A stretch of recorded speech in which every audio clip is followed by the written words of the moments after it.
फैसल साहब, जो स्पीच इमरान खान साहब ने की उसमें जो लफ्ज़ इस्तेमाल किए, डेफिनेटली उससे उस पर बहुत सारे तहफ़्फ़ुज़ात, वो ना भी करते तो उनकी उस स्पीच पे वो फ़र्क नहीं पड़ना था। तो वो करके उन्होंने शायद अपोजिशन को मौका दे दिया कि अपोजिशन इस पे पॉइंट स्कोरिंग कर सके। एक टर्म ये भी यूज़ हो सकती है। दूसरा आइनी हक है, इस पे तो खैर इख्तलाफ नहीं हो सकता, तो इसको तो अप्रिशिएट करना चाहिए कि एक आइनी हक की तरफ अपोजिशन जा रही है।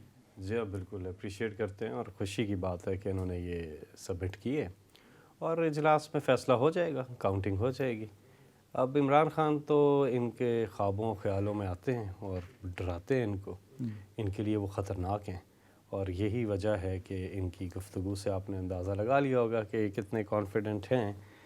और दूसरी चीज़ ये है कि देखें, तहरीक अदम एतमाद लाने वाले कौन लोग हैं ये?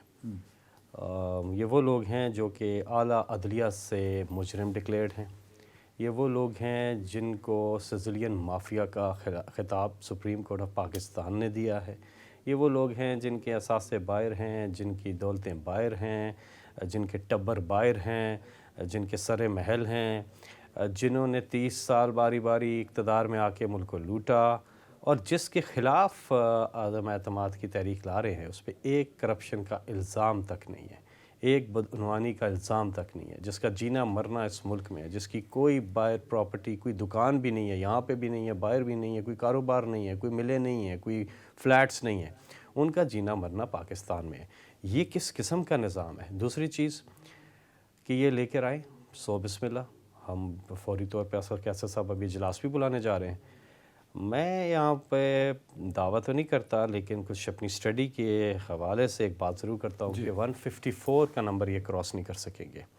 इनको दरकार है 172। जब हम वोट ऑफ कॉन्फिडेंस लेने के लिए आए थे पार्लियामेंट के अंदर इमरान खान साहब, तो हमने 180 क्रॉस किया था। हाँ, वो हमारी तैयारी थी।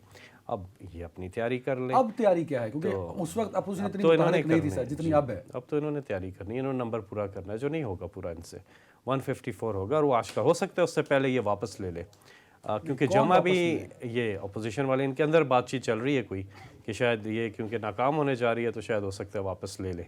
और अदम एतमाद की तहरीक तो फ्लॉप होगी, लेकिन उसके बाद क्या होगा वो इन्हें पता नहीं चलेगा, इन्हें लग पता जाएगा। बिल्कुल ठीक है। अच्छा, मैं इस पर रिस्पॉन्स लेता हूँ अली साहब से।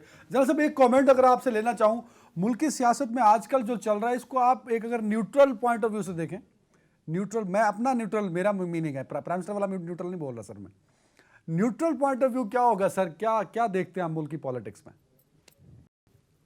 मैं समझता हूं कि मेरे दोनों दोस्त हैं और ये मलिक साहब का बेटा, तो इनके फादर के साथ मेरे बड़े अच्छे ताल्लुकात थे, खुदा उन्हें गरी की रहमत करे। और फैसल इज जो स्ट्रेंजर, मैं सिर्फ इतना कहना चाहता हूं, you have asked me an independent opinion, गैर सियासी, neutral opinion sir. Well you may call it neutral and I will call it गैर सियासी, एक कॉमन वोटर का ओपिनियन जो है। सर सर मेरे मुल्क के सियासतदान तमाम जिस डगर पे चल पड़े हैं, आईनी हक इनका है, nobody can stop them, they can do it.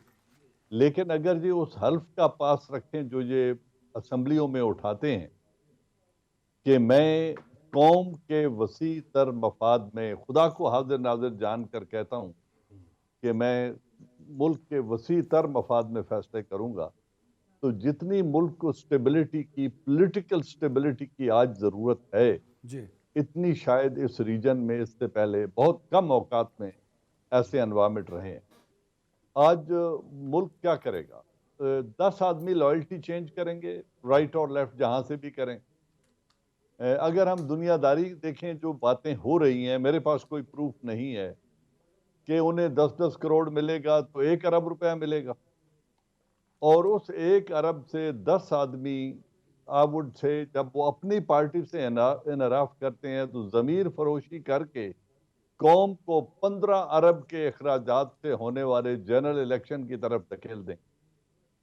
अगर ये विजन है और ये है अल्फ के साथ वफादारी और ये है मुल्क के साथ वफादारी, तो मुझे बहुत अफसोस है कि जात को तरजीह दी जा रही है, जाती मफाद को तरजीह दी जा रही बिल्कुल है, सही सर। जनरल साहब, कौन और मुल्क पॉलिटिकली के रॉन्ग है वसीयत सर? मफाद को आपके ख्याल में मद्देनजर कौन नहीं रखा पॉलिटिकली जाता। रॉन्ग है? अपोजिशन के गवर्नमेंट सर? देखिए, राइट और रॉन्ग की बात नहीं है। इन लोगों ने मिलकर मुल्क में शफाफ इंतखाबात का एक निज़ाम बनाना था। ये दोनों नौजवान पॉलिटिशियन शायद इस 1970 में, मेरे ख्याल में इनकी डेट ऑफ बर्थ भी 70 के बाद की होगी।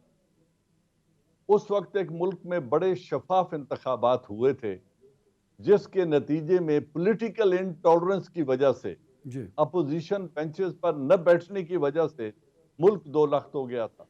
और उस दिन से आज तक मैं एक ही सुनता आ रहा हूं कि 1970 के बाद कोई फेयर इलेक्शन नहीं हुए। जो कि इस वक्त किसी भी बहुत बड़ी जरूरत है इस मुल्क की। बिल्कुल जो सही। किसी भी पॉलिटिकल गवर्नमेंट ने, चाहे वो डिक्टेटर्स के जेरे साया रही या खुद इंडिपेंडेंट पॉलिटिकल पार्टीज की हुकूमत रही, किसी ने इंतखाबी निज़ाम को शफाफ बनाकर उसके रिजल्ट को वो रिलायबिलिटी और रिस्पेक्ट नहीं दी जिसको रिजल्ट तस्लीम करते सो ऑल और आर अगले रिस्पॉन्सिबल 5 ना साल सर, किसी के लिए एक को हम रिस्पॉन्सिबल इंतखाबात नहीं का करार दे इंतजार सकते। अली परवेज मलिक साहब, क्या आपके पास वाकई नंबर पूरे हैं और ये जो बात हो रही है कि आप वापस भी ले सकते हैं, एक बात मेरा पॉइंट इसमें ये है कि खुदा ना खास्ता सक्सेसफुल ना हुई, क्योंकि अपोजिशन ने 3.5 सालों में कई दफ़ा कोशिश की, बिल रुकवाने की, बिल पास करवाने की, सेनेट में कोशिश की। अपोजिशन को 3.5 साल नाकामी का ही सामना करना पड़ा, तारीख ये बताती है सर। अच्छा अदनान भाई, पहले तो ये समझने की कोशिश है कि रियासत और हुकूमत जो होती है ना, वो दो मुख्तलिफ चीज़ें होती हैं। रियासत एक परमानेंट आपका स्टेट स्ट्रक्चर है जो तहफ़्फ़ुज़ करता है आपके आइन की और सारे इस जो रियासत के अंदर बाकी इदारे हैं उनकी। हुकूमतें आती जाती रहती हैं। तो अगर अब अदम एतमाद पे आते हुए अगर अपोजिशन की ये जो मुतहदा अपोजिशन है अदम एतमाद वापस ले रही है, तो मुझे बताएं वज़ीर आज़म साहब गिड़गिड़ा क्यों रहे हैं मदद के लिए?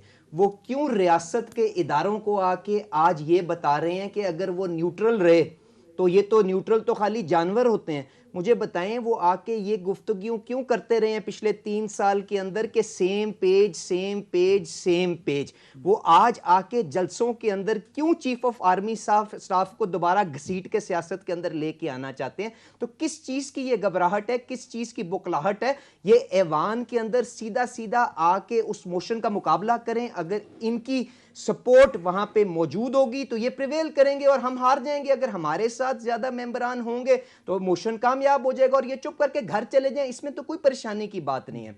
अब जो जनरल साहब ने गुफ्तगू की, मेरे लिए वो काबिल एहतराम है। उन्होंने जिन जज्बात का इजहार मेरे वालिद के लिए किया, मैं शुक्रगुजार हूँ।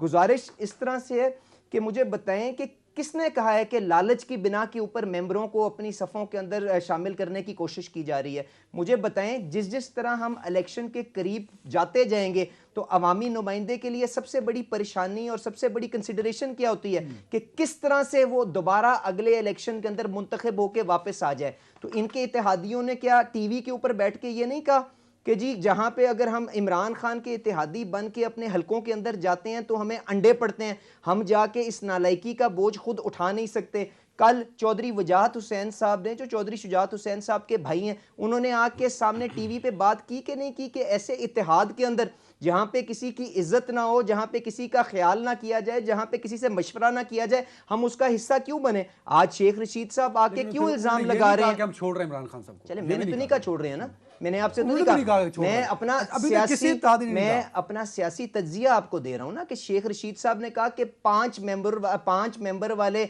इत्तेहादी हमें ब्लैकमेल करने की कोशिश कर रहे हैं। ठीक है, इसके 5 मेंबर के तो 2 इत्तेहादी हैं, एक चीफ मिनिस्टर बनना चाहता है, एक को इन्होंने चीफ मिनिस्टर से निकाला हुआ है। तो आप खुद बाकी की चीजें समझ जाइएगा कि आगे क्या होने जा रहा मेरा है। सवाल, जहां नाकाम हो गई तो। जहां तक नहीं हुए तो कोई उसमें इसमें कौन सी परेशानी की बात है? आइन के अंदर रास्ता तय कि जो हुकूमत मौजूद है वो आगे चलती रहेगी। पर यह बात बिल्कुल ठीक है जनरल साहब ने की कि इस माहौल के अंदर इस मुल्क को पॉलिटिकल स्टेबिलिटी दरकार थी। तो मुझे यह बताइएगा कि पॉलिटिकल स्टेबिलिटी तो अपनी जगह, जब हमारी एग्जिस्टेंस भी चैलेंज हुई, अभिनंदन वाला वाकया हुआ, उस वक्त कौन सी कुर्सी थी जो खाली थी और सारी की सारे जमातों को इकट्ठा करके लीड ना कर सकी? उसके बाद वबा आई, उसके बाद कश्मीर का वाकया हुआ, किस जगह के ऊपर वजीर आजम साहब ने कौम को समेटने की कोशिश की? तो काइंडली पॉलिटिकल स्टेबिलिटी और इन चीजों के पीछे छुपने के बजाय हमें लोगों के किरदार को देखना पड़ेगा कि कौन नेशनल इश्यूज के ऊपर सस्ती शोहरत कमाने की कोशिश कर रहा है और कौन कौम के और अवाम के मुफाद के अंदर वो निकल के ये तहरीक आगे